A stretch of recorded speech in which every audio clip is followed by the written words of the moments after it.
can he lead them to a Super Bowl?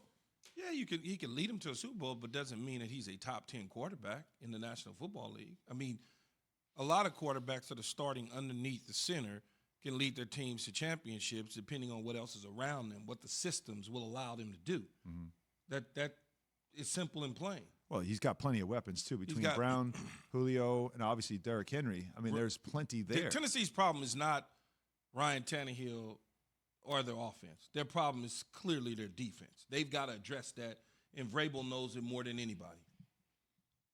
Yeah, I mean, people probably won't like this take or opinion, but I do think Ryan Tannehill is a top 10 quarterback. Like, we can go down a list, because you think about it, top 10, he's not top 10, but then you start listing names. Which we will. Right? Which we will. And it's like, okay, he might not be top 5.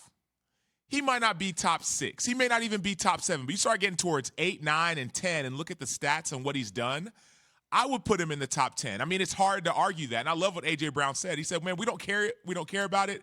Neither does he. Of course, I got asked about it, so I'll talk about it. Yeah. But he does. I mean, like Ryan Tannehill, I played against him in college, right? Like when his first game playing quarterback at Texas A&M. Like, he's not a guy. Did y'all win? They actually beat us that game. Oh, okay. It doesn't matter then. Yeah, they beat us. Because he played like a top 10 quarterback.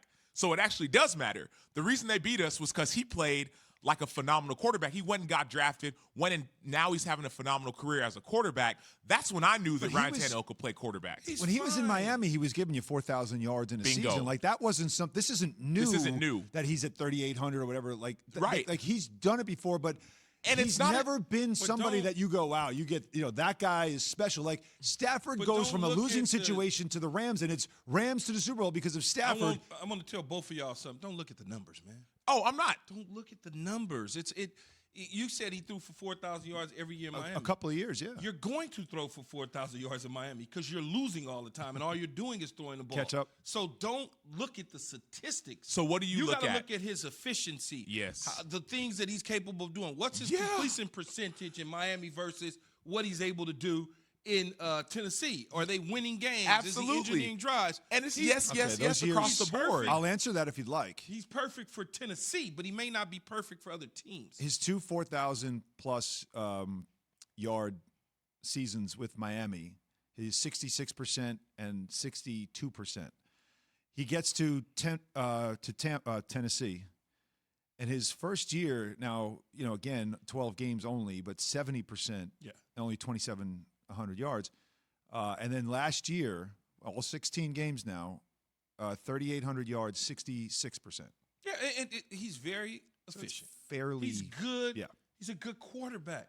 But when you look at a list of quarterbacks and you start saying, is he a top this and a top that? Last year, the best QBR of his career. How many teams would trade their quarterback for Ryan Tannehill? Not very many. Not very many when you get to that top 10. Actually, I wouldn't think any of them in the top 10 will swap theirs for his. I might push back. I'll push back on that a little bit. Because you said, Keyshawn, you made a great point. It is about systems. Anybody who knows football, anybody who knows the NFL, it's all about systems. And some of the quarterbacks who we may have in our top 10s are in really, really good systems as well. And so there are certain guys like untouchable, right? You think about the Tom Brady's, Aaron Rodgers. Like, anybody should want them. Of course, Tom Brady last year, some people didn't want him. Yeah. Everybody should want some of these quarterbacks. Aaron Rodgers, Tom Brady, Pat Mahomes. Didn't want him. There's some people that didn't want him. You saw the interview. You saw the interview. He kept the list. Foolish. Yeah, they're foolish. You saw the interview. And they like some of the people that I think are in your top 10 wanted their guys over Tom Brady. And so when I think about Ryan Tannehill, yes, okay, you could say they're out the statistics, which is fair. I'm not really a statistics guy. I feel like numbers can be manipulated. But the things that he does, managing drives, game-winning drives, right? I think he has 22 or so, like game-winning drives. Not only does he throw, he can run. He's not like that's what he's not slow. Like he's very athletic. He played receiver at Texas bingo. A&M. We were game planning for him as a receiver in A&M. All of a sudden, we see this dude come in at quarterback, and he's outrunning everybody, making everybody look stupid, and he can throw. And oh, by the way, he's still doing that in the NFL. And so, he's not top 5. He's not top 6, not top 6, but he's top 10. And the people on the bottom of those lists, I feel like you can make a strong case. Thanks for watching ESPN on YouTube. For live streaming sports and premium content, subscribe to ESPN+.